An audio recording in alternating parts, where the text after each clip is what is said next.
previous video, we discussed the introduction of nativescript view and how to create a project in nativescript view. Now, today in this video, we will discuss the basics of nativescript view.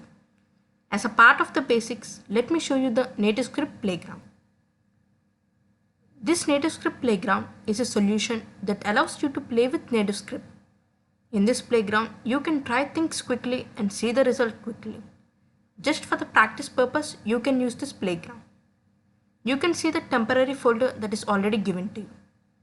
Before you could proceed, you can just select the framework in which you want to develop the project. I selected the nativescript plus Vue.js, and you can select it based on your requirement.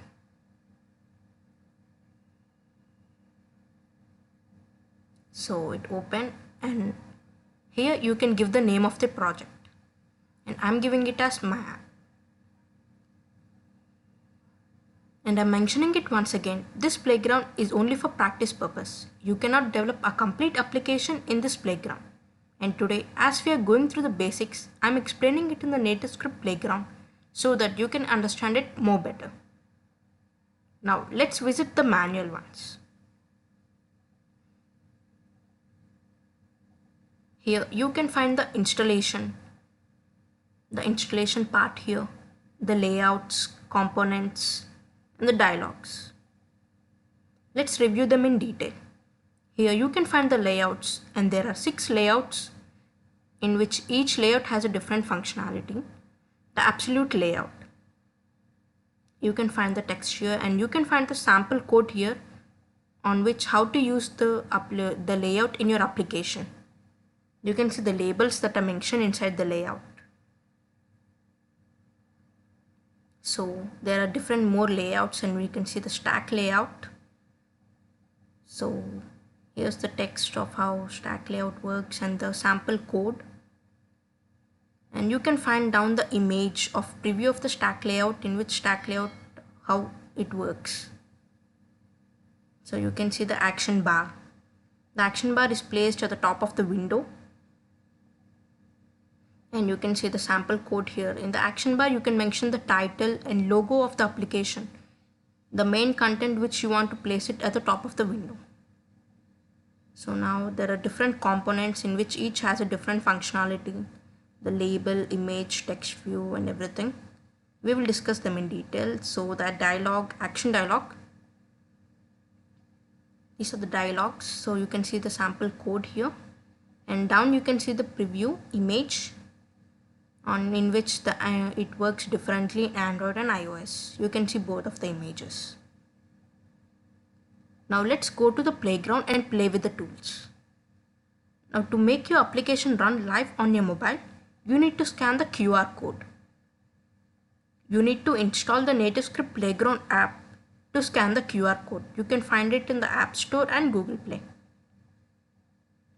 So now I'm scanning the QR code in my mobile.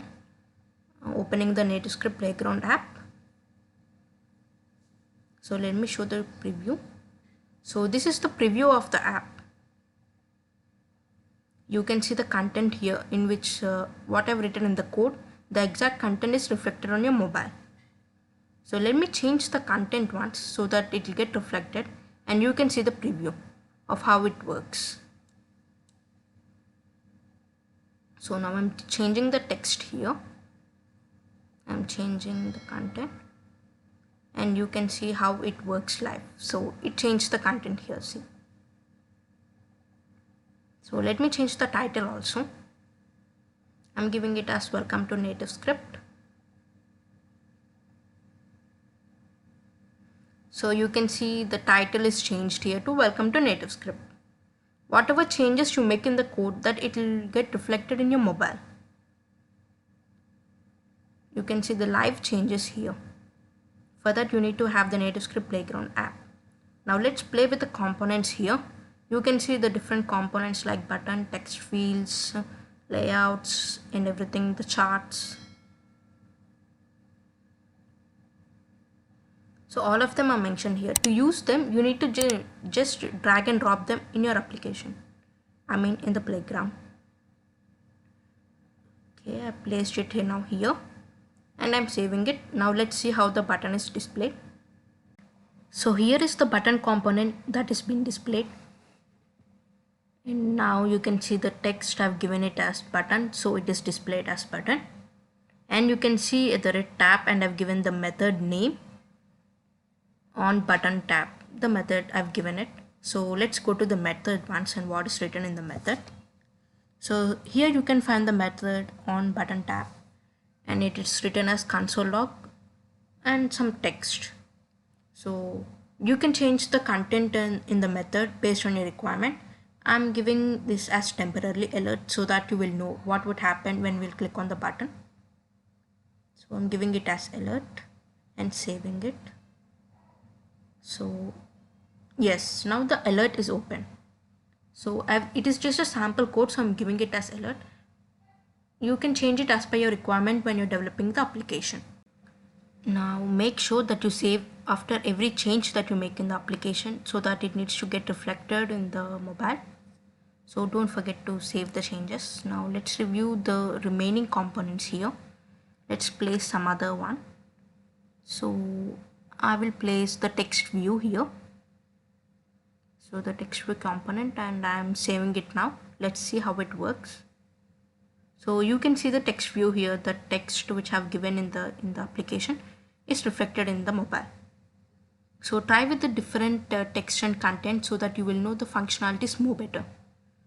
Try with the different codes and everything. So next let's place the text field. So I'm placing it here. You can place it any part of your code. I'm just placing it here.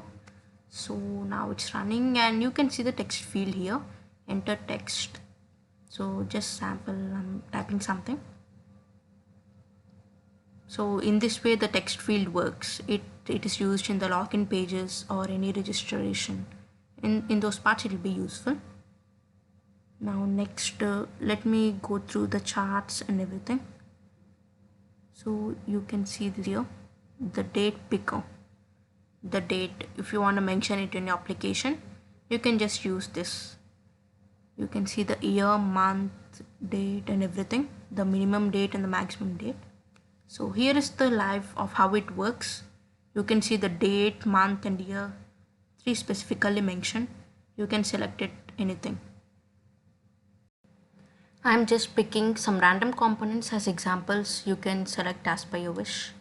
So next let me select some of the charts here. You can see many charts, and let me select one and place it here. So I placed it, and you can see the live change here. So this is the chart that is displayed for the code that I mentioned here. You can see the ups and downs and everything.